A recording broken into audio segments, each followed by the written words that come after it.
Currently, we have 163,000 homeless kids in Los Angeles County. So that is not an easy number to take in. Southern California is one of the most diverse places in the world. Anywhere you go, you have access to the cultural richness that makes up our many communities. There was some kind of human connection that happened where it didn't matter about labels, it didn't matter about status. We're a group of human beings gathering together and utilizing music as a universal language. We are lucky to live in a place where there is an appreciation of what makes us different, and that is what makes us the same. You only get one chance to live your purpose, and I feel like my passion and my purpose is the same thing. Today, we celebrate connecting communities. Thanks for joining us. I'm Juan Fernandez. I'm Pat Harvey. I'm Jeff Vaughn. Hi everyone, I'm Susie Sa. As we highlight communities across the Southland, locals going above and beyond to tackle stereotypes, negative first impressions, and barriers that once existed. We here at CBS and KCAL want to celebrate those proving we are stronger together than we are alone. Tonight we begin with a program helping some of the most vulnerable in our communities, children without a home. Too often they have to choose between doing homework or finding food. It's a reality for thousands of students right here in Los Angeles. Jasmine Veal has a story of an after-school program on Skid Row that now has a new home. Many students who are homeless live right here in a shelter on Skid Row. This is a tent city that resembles a third world country. But right down the street is a program that is dedicated to helping get them off these city blocks. We're in the heart of Skid Row right now. On the corner of 7th and San Pedro in downtown LA, 23-year-old college graduate China Lloyd remembers what it was like to be homeless as a child. Am I somewhere safe? Do I have somewhere to eat? By the time she moved with her undocumented mom into a shelter for domestic violence victims at the age of 9, she had attended 9 schools. And so I really needed help. An after-school program known as School on Wheels gave her a tutor named Katie. It changed her life. We bonded over like Alicia Keys and Beyonce music and reading books because I had loved to read like a lot of books. If I needed help, I knew I could call her.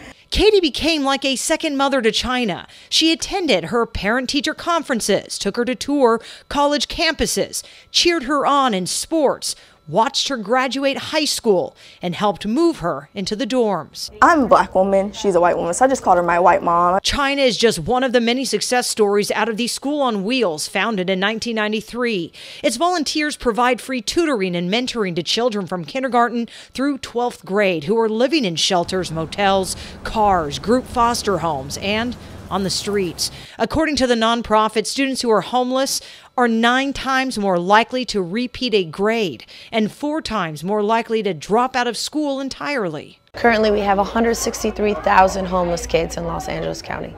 So that is not an easy number to take in.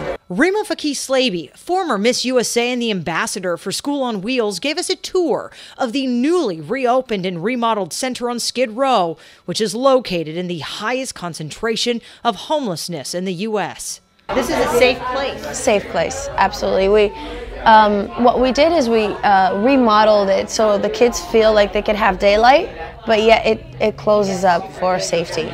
Here, they serve 20 kids. This is where we would love for the middle school to high schoolers to be. There's now even a music room donated by some of the biggest names in the industry. Be listened to by Grammy Award-winning producers. Outside these walls, School on Wheels works with 2,000 other students online and in person. China majored in public health, inspired to get the same degree as her tutor, Katie. To be that voice, because a lot of people I've noticed who work in public health, they haven't lived this life, or they haven't even understood or seen some of these hardships. And she says to be that support system for those students dealing with so much stress and fear, like she did. School on Wheels is celebrating 30 years, and in that time they've helped more than 50,000 students. But they are struggling to find volunteers now, and they are urging the public and begging for anyone to step up and be a tutor. When it comes to our youth, empowerment is especially important. Many girls are finding their voices through a local organization called Right Girl. That's right, Pat. The group is inspiring teens around the world. Our Chris Holmstrom sat down with a few of the Right Girls to see how the program changed their lives. When day comes, we ask ourselves, where can we find light in this never-ending shade. SoCal native Amanda Gorman captured the world's hearts in 2021 at the inauguration of President Joe Biden and Vice President Kamala Harris. Being American is more than a pride we inherit. It's the past we step into and how we repair it. Her poetry inspired so many, including recent high school graduate Victoria. But Gorman and Victoria have something in common. Both are Right Girl alums. And never underestimate the power of a girl and her pen. Right Girl is a creative writing group that mentors and promotes critical thinking and leadership skills for teen girls and gender-expansive youth. Each year, 200 volunteer women writers serve more than 500 girls. They, coach you through and they build your confidence not only as a writer but as a person. Victoria started with Right Girl as a freshman. She immediately was placed with the mentor who coached her through her passion, songwriting. I cut my teeth on a wedding ring. Victoria says artists like Lorde, Taylor Swift, and Lady Gaga are her inspiration. They write from a place of honesty and vulnerability, and I think that that's something that is really scary. One of her most memorable moments, an annual screenwriting workshop called Lights, Camera, Right Girl, where actor Seth Rogen acted out something she wrote, a dream for this teenage girl. I think something that is so important and underrated really is how big everything is when you're a teenage girl. Everything feels like the end-all be-all. Everything feels like the end of the world sometimes. Right Girl alum Kayla Amazon agrees. It's just a scary time as a high schooler, so I was just writing about all my worries, and to put it on paper and spin it into something beautiful actually made me lean into anxiety. Now in her 20s, Amazon reads me one of her published poems from when she was just 16 years old. My world is perfect. Perfect this, there, that. Everything's perfect. Hello, oh yes, that's it. Wait, that's not there, no. No, that can't go there, no, no, no. You don't go there, you don't fit, goodbye. She reflects on that time in her life. It's a time capsule into what I was feeling at the time, and as I mentioned, I had a lot of anxiety. And you can see that on the page, but it created this kind of kinetic writing that in my professional writing is actually my strength. A strength that has skyrocketed her young career, all because of Right Girl. Yeah, so I'm currently co-writing a feature with Anderson .Paak, and I just finished writing on a TV show for Netflix called Free Ridge, so really excited for those to come out. This is actually our latest anthology.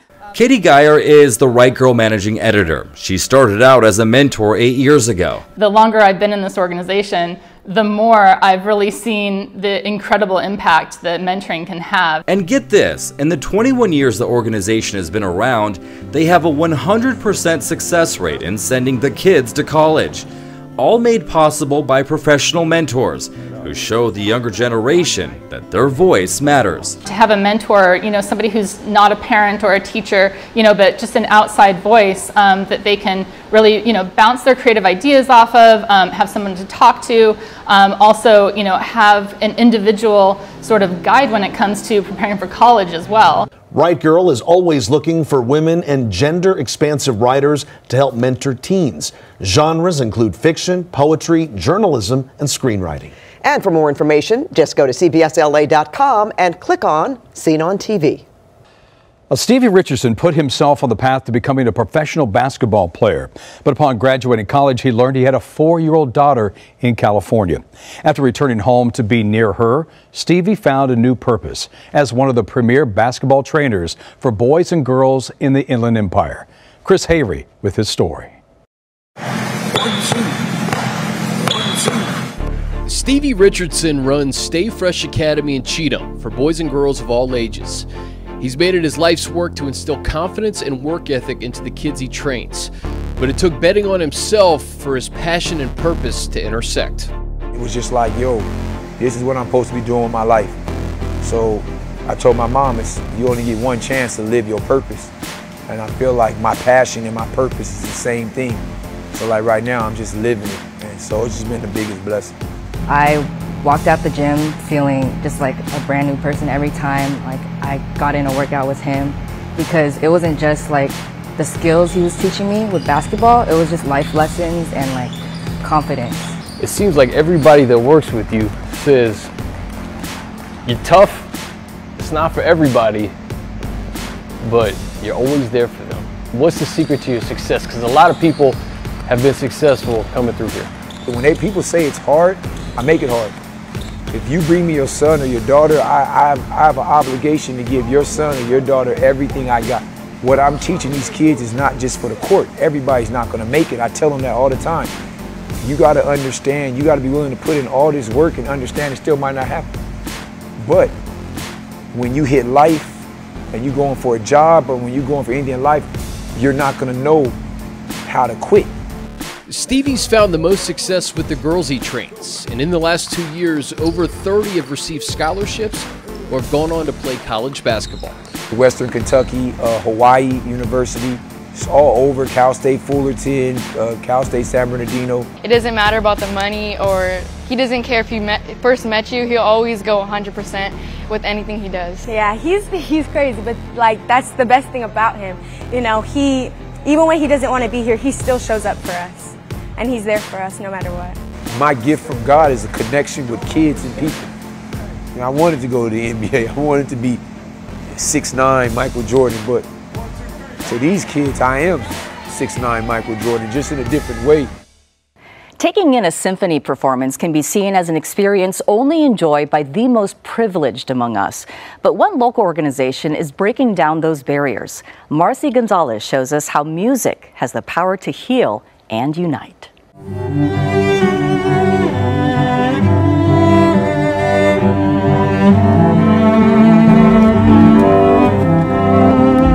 This is the look of being transported.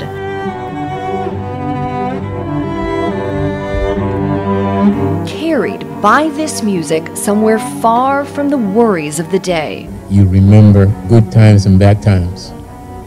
That was gorgeous. This performance by world-class musicians isn't being held at a concert hall or extravagant event for the well-to-do. This is on Skid Row, being put on by an organization called Street Symphony for residents and visitors of the Midnight Mission Homeless Shelter to come in and enjoy for free. Even though music does not necessarily do anything other than provide, an hour of, respite, of relaxation, I do think that through narrative and storytelling, we're able to share a moment of seeing each other kind of face to face without any of the other isms or the tags that we put on people, and just generally share the fact that we're both human and experiencing the same music together. The organization is now in its 11th year with performances at this nonprofit once a month. Georgia Berkovich, who's the Midnight Mission's Director of Public Affairs, says she's seeing it have an important impact by forging critical connections. People are like, how is that going to help a homeless person? 90 minutes. What's that going to do?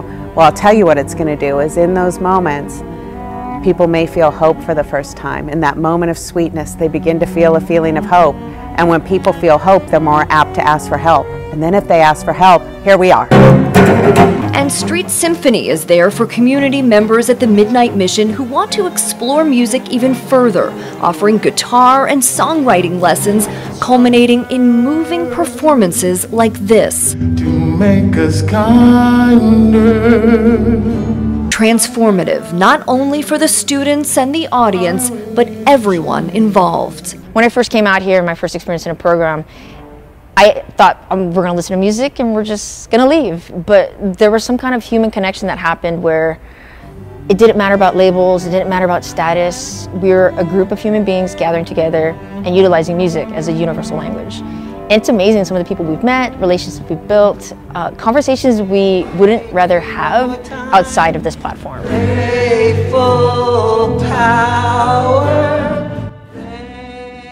Still ahead, a story of local kids beating the odds, the school overcoming obstacles, and now in the national spotlight.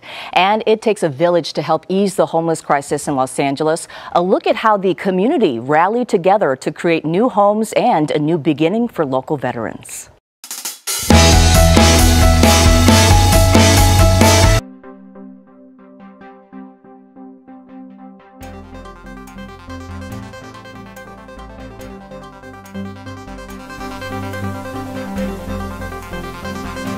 Tens of thousands of veterans across America spending each night without a roof over their heads.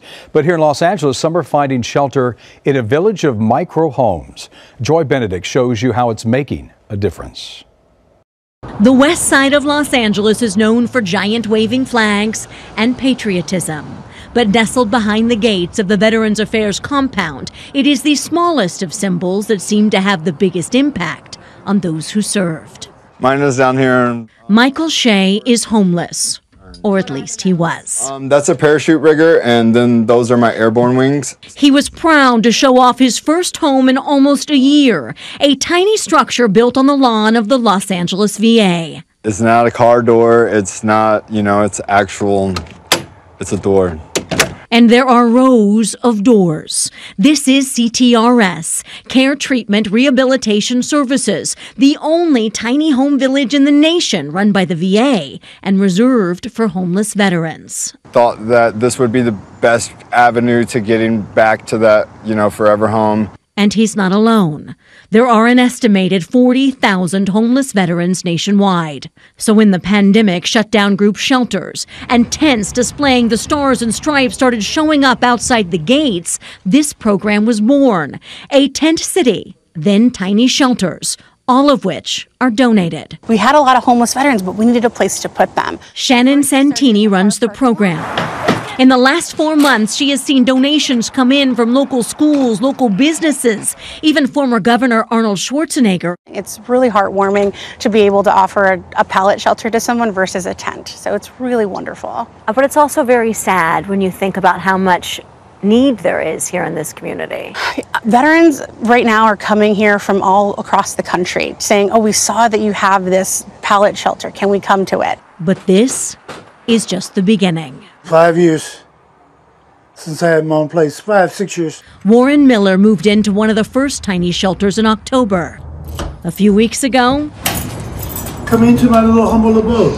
He unlocked the door to a real home. I love the smile you're wearing these days. Thank you. I got something to smile about. And although Shea is just thankful for his tiny shelter, he's starting to realize he deserves more. The longer I became homeless, the more undeserving I felt. So the more times I closed that door, the more I started to feel I deserved a home. Not just a door, a gateway to a fresh start and hopefully a home for all who served. Yeah. Feels good. Feels good. And coming up, the life of a Los Angeles legacy comes to an end too soon, but the impact that Nipsey Hussle has had on the community as it lives on.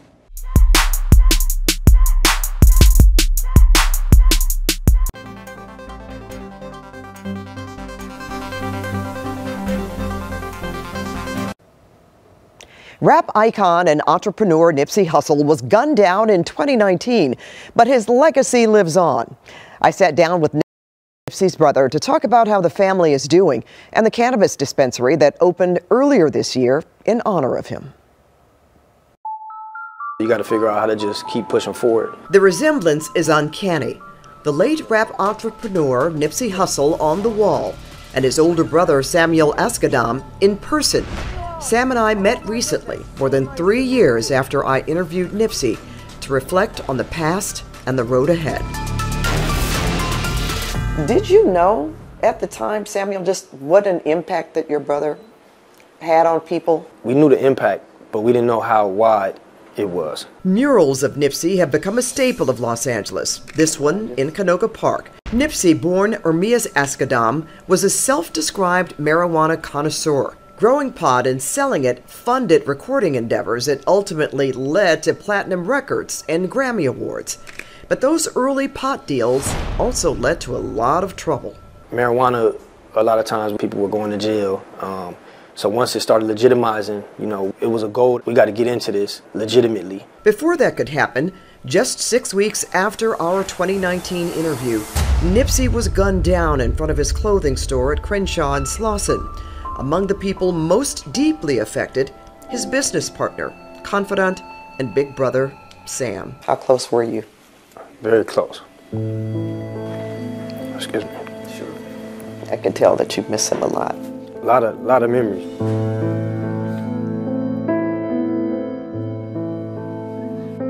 How is your family doing? Family good, thank God. My niece getting big, my nephew's getting big. You know, their mother's doing good, so thank God, man. Tell me about the biggest challenges of the last several years. Missing bro, but just understanding that you got to just keep kind of moving forward for the family, for his kids, and just step by step, day by day.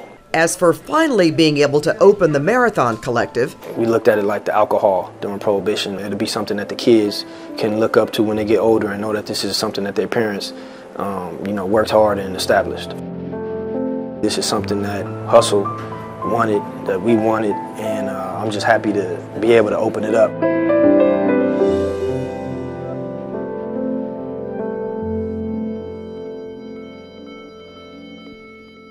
and the tributes keep coming. The film company run by LeBron James and Maverick Carter has partnered with Marathon Films to produce a documentary about Nipsey's life.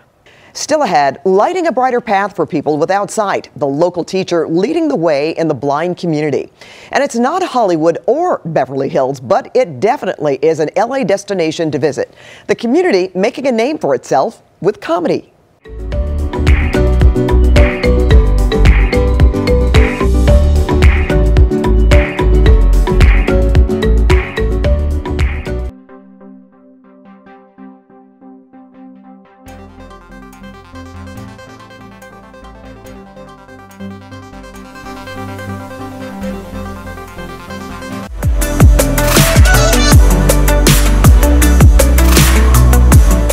Now, part of what makes a strong community is the commitment to build each other up, no matter the circumstances. That's exactly what's happening at a Southland school now, one of the best in the nation. That's right. Lennox Mathematics, Science, and Technology Academy gives a chance to kids who don't always get one. Well, Chris Holmstrom takes you on a tour inside the school. Inside Lennox Academy, it's crunch time. We're talking finals. For seniors like Emily Santos, it's the end of a chapter. It's like such a bittersweet thing, and you know, for us high schoolers, it's like all we've known. This school has been our home for the past 4 years. Having that community and people that understand you and have had similar, upbringings and experiences is important for you to feel heard. Lennox Academy specializes in mathematics, science, and technology. It's made headlines as one of the top schools in the country. In California, the school ranks 19 and has a 100% minority enrollment. The school's motto, Familia, ganas en orgullo. That translates to family, desire, and pride. A motto that means a lot to students like sophomore Cecilia Alfaro. But you actually feel that when you come here, all the teachers know your names, which to me was very special because I've never had the teacher, especially the principal, know my name. That's Jose Rivas. He's one of the art, physics, and engineer teachers. I actually grew up in this community in Lennox, and I wanted to be an engineer, so I went to school, got my degree in engineering, and started working at Boeing Space Systems. But he wanted to do more, so he went the education route and became one of the founders of Lennox Academy. That there was a disconnect between these huge multi-million-dollar companies and my community. How can I make bridges to help the students in Lennox? And growing up in the community, that was like something I knew I had to change. And it's proven to be a success. In fact, the school has a 97% graduation rate on average. But Principal Mario Villanueva tells me it takes work and trust from the students. Our students, some of them have to work to help out at home. There's a lot of different issues. There's still dealing with gang violence. Drugs are an issue that has increased over the last couple of years as well. Challenges that teachers and staff overcome together. At the Academy, we talk about failure. Failure is a part of life. Failure is a part of success, and it's how do you respond to those tough times to get you through it. Words these students live by. Now they celebrate their accomplishments and remember and reflect on their last 4 years. School's not only a place where we learn, but it is a place where we grow. For Emily Santos, it's bittersweet, but next year she's off to USC to study architecture. But before she leaves, she has this advice for future students. Be ready for the unexpected and for hard work. Not in a bad way, but it's good. Just a lot of different things for you to do, and ask for help. Overcoming obstacles to help students without sight envision a brighter future. Jasmine Veal has this very special story for us. He makes his own music. He can race a mountain bike, describe dozens of foreign cities and busy Los Angeles area intersections, all without eyesight. We have our perpendicular traffic. Right. We got cars, perhaps a bus. There we go, and the skateboarder cruises like California style. Every human being has the perceptual capacity to see in the dark. Meet Brian Bushway of Palms. I teach people how to use their other senses in ways they never thought about. People who, like him, don't have eyesight. Brian is an orientation and mobility instructor. Orientation. Where are we in space? Where's my body in relationship to the walls, to the physical environment? And then mobility. How to safely move through it. One, two, off with the shoe. I can teach a person how to use a cane so their body isn't running into things. The white cane acts as an extension of the arm. Its job, perceive the territory within a few feet. Far more detailed, the feedback from sound. It's very easy to teach a person to hear the difference if there's a wall in front of you or not. Navigating an environment using sound is called echolocation. Snaps, claps, or clicks help build an acoustic image in the brain. Sound gives us an awareness in 360 degrees. What are some of your favorite sounds with echolocation? The echoes of tongue clicks provide feedback about objects near and far. Of all the STEAM disciplines, orientation and mobility instructors rely most on science, art, and math. We're an art form. We have to be adaptable to the human that we're interacting and teaching. Science, the science of sound, is reflecting off of objects. The fact that the human brain can image with sound means that sound is reflecting at 768 miles an hour off of an object. Now we're into geometry and math. Brian was a 14-year-old playing hockey when a genetic condition robbed him of his own eyesight. I thought I'd be living the rest of my life at home with my parents, stuck in a prison of a bedroom. But over time, Brian overcame despair and learned to experience life without boundaries. Brian has since traveled the world teaching students young and old how to imagine the world without feedback from their eyes. I do not want a student to walk and not feel like they don't have the confidence to move forward in life. Awareness brings us more opportunities, and that's what I teach, awareness at the end of the day. Brian tells us the biggest challenge visually impaired people face is low expectations, and that's the first thing he works to conquer with students. He's a Southland CIF referee, but he can't hear his own whistle. Raymond Nelson is hearing impaired, but his love of basketball from a young age helped him to excel on the court with the likes of Kawhi Leonard. Jill Painter-Lopez, who gets an assist tonight from interpreter Cassie Clark, has his story. Being deaf, it was tough. I worked with hearing people, and there was a lot of body language involved, communication struggles and difficulties, and when I was playing with a deaf team and the deaf coach, it was easy. We had the same language. What is it about basketball that it does for you? Every time I would watch it, I would pause the game, I would play, I would practice what they're doing. My favorite player is Michael Jordan, and he is amazing. He's just an amazing basketball player. It's just like music.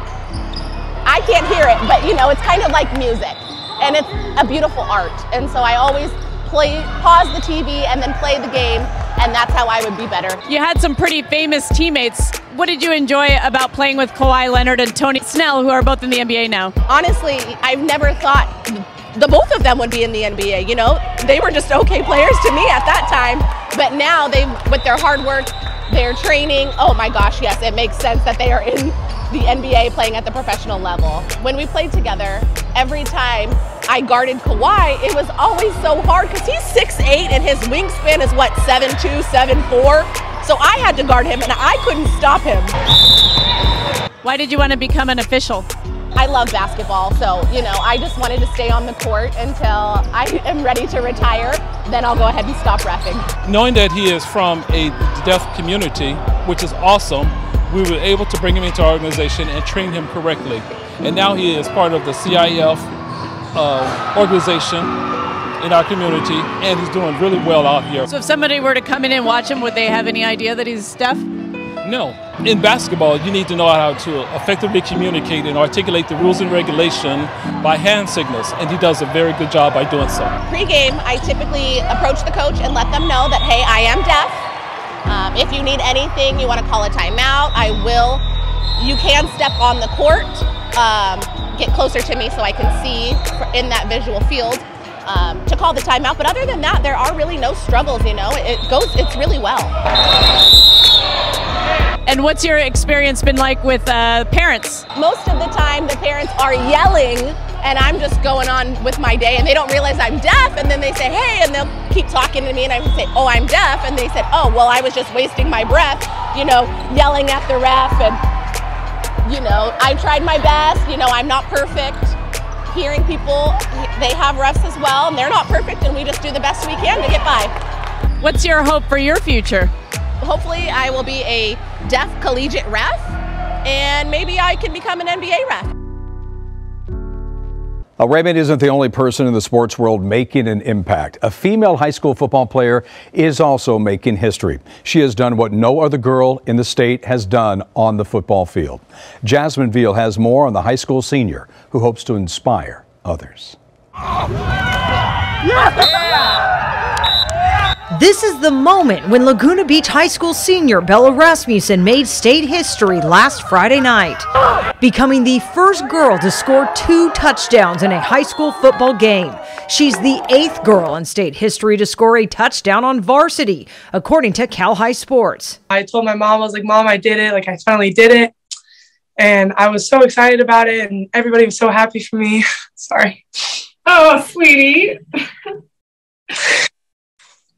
It's awesome. It's very cool. Then on the second one, it was like, oh my gosh, this is amazing. It was everything that we hoped it would be. Bella spoke to us over Zoom Monday from her athletic coach's office. By now, word of her amazing achievement has spread. But the running back and defensive end says she didn't even know what she had done until long after the game. So I got home and I was looking at my phone, and there was a link that was sent to me by Cal High Sports that said, Bella Rasmussen became the 8th girl to score a varsity touchdown in the state of California. But the catch is none of the other 7 ever scored twice.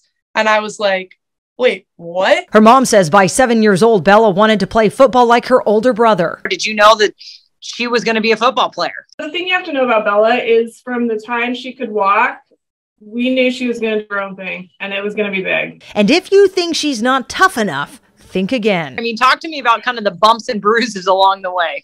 My sophomore year, I actually broke and dislocated 2 of my fingers, and I didn't tell anyone about it because I didn't want to get taken out, because it was after COVID season, after like 180 practices. Here's video of Bella making a touchdown at the JV level 2 years ago. She has now made 4 touchdowns in total in her high school career. We're told that Bella wants to go to college for interior design and says a university in Florida has already reached out with an opportunity to play collegiate flag football.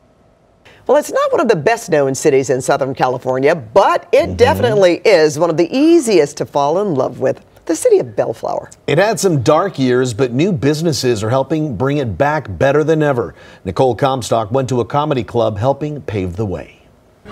Does anyone live in Bellflower? Any of you? You live in Bellflower? There you go. What's this? Where are we? I don't. It's kind of funny how most people in LA don't seem to know anything about Bellflower. I've never been to Bellflower. Even though the bustling little town with an adorable downtown is just 20 miles southeast of LA. A very quaint, old school kind of environment. Diane Loera is waiting in line to get into the stand-up comedy club.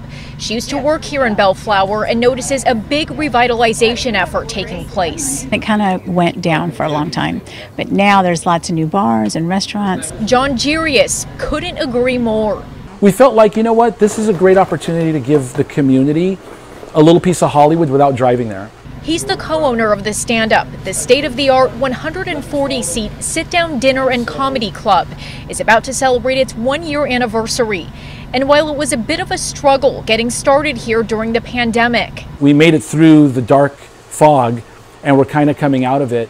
But still, you know, a lot of people still don't know we're here because we're, you know, in a very quaint city. But we're hoping that the word will get out. Well, word is apparently getting out. Played all over the country, all over the world. It's one of the nicest clubs in the whole world. To world-class comedians and visitors alike. It was a hidden gem. Lydia Cosio lives in nearby Lakewood and says now that she knows this place called Bellflower has cool stuff too, she'll definitely be back. They're trying to revitalize, so that's exciting. And the Stand-Up Comedy Club is committed to giving back to the community. They regularly donate tickets to veterans, local senior citizens, law enforcement, and first responders. Coming up, a Compton man uniting his community through song, how he's giving back to the people who helped get him to the top.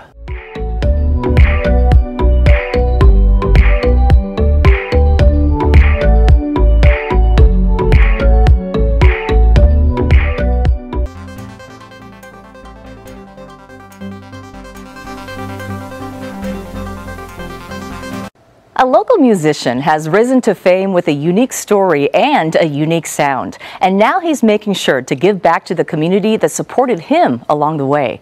Marcy Gonzalez has more on El Compa Negro's music and generosity.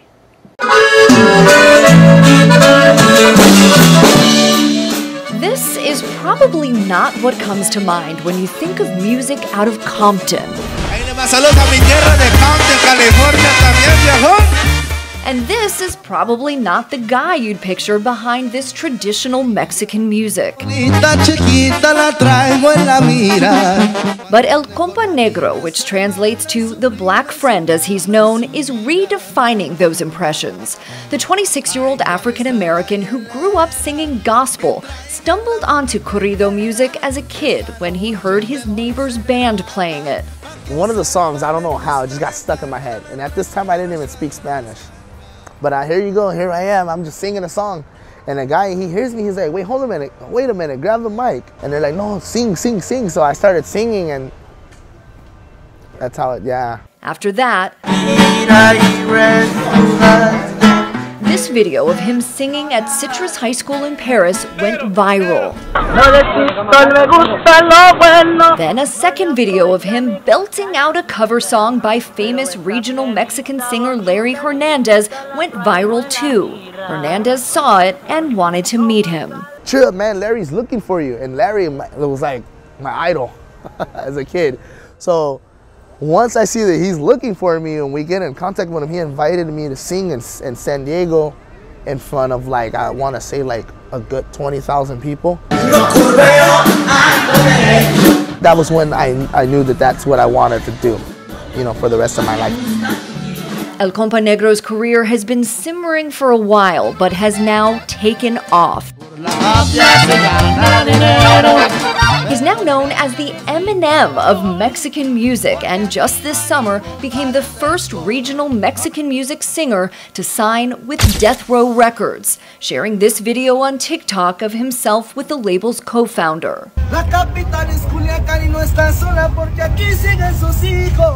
El Compa Negro, whose real name is Ryan Lowry, considers himself an ambassador of sorts, tackling what he calls the black-brown dilemma. He says there are more similarities than differences between the communities. I want to spread the message that, hey, we need to stop this fighting and all this stuff because we are very, very, very alike.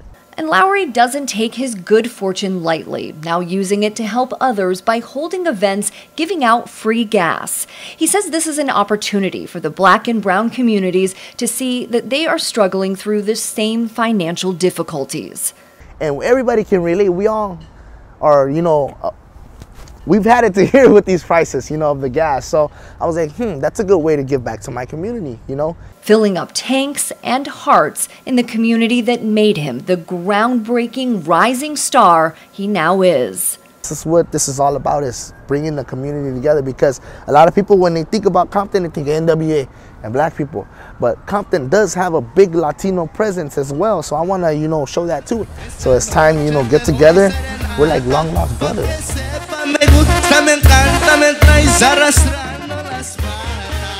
Still ahead, it was named one of the best places to live in the country for a very special reason, and it's in Southern California, the city known for its kindness in the community. Ahead.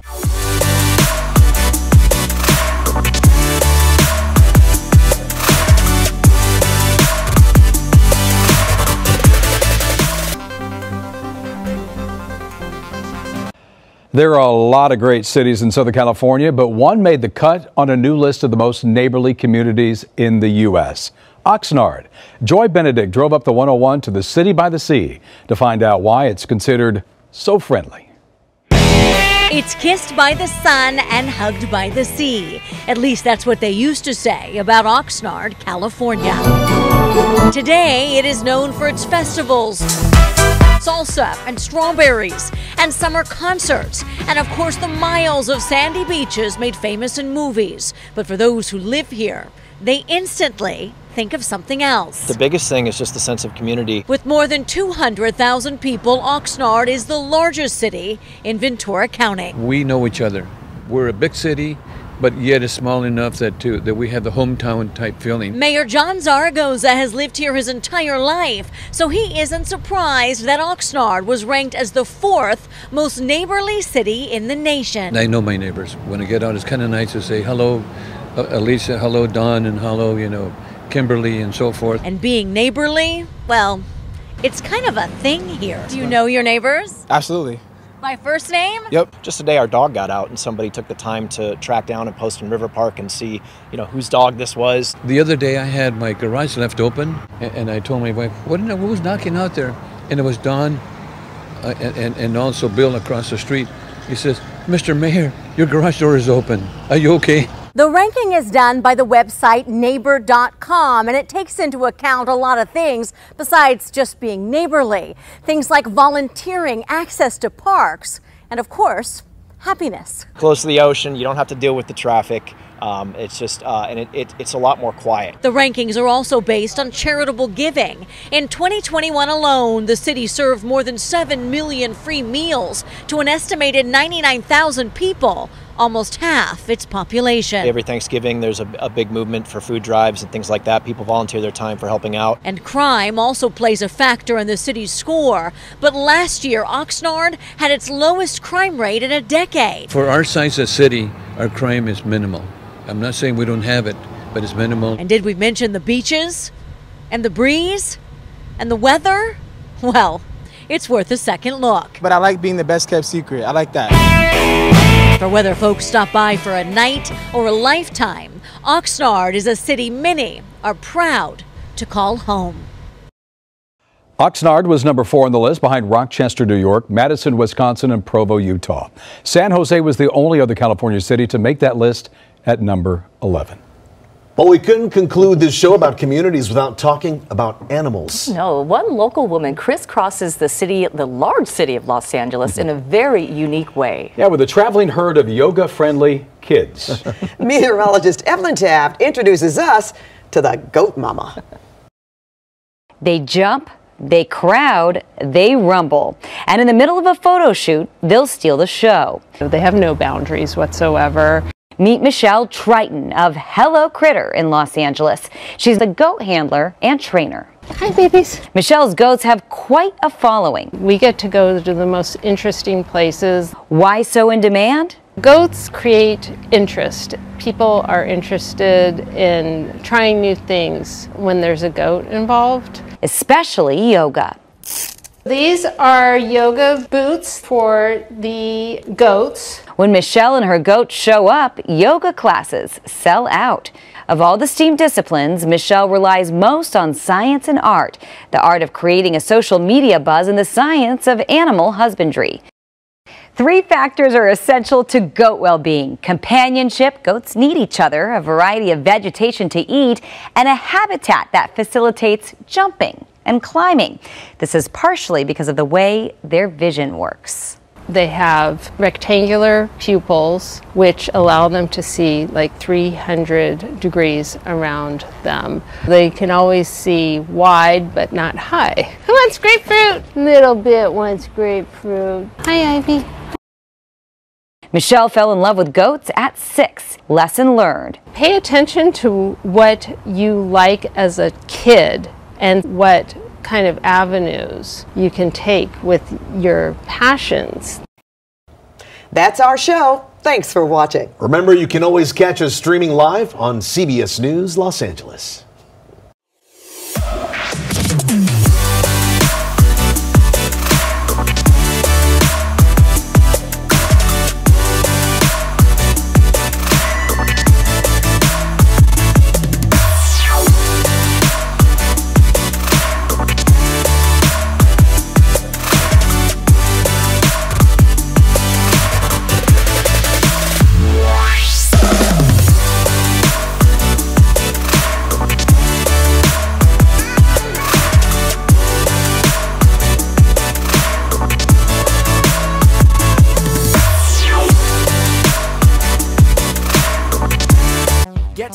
CBS News Los Angeles on the CBS News app. Download now. Got your phone handy? Of course you do. Scan this right here. Download the CBS LA app. And just like that, you're connected to all the best local news and videos. Now, if only everything were this easy.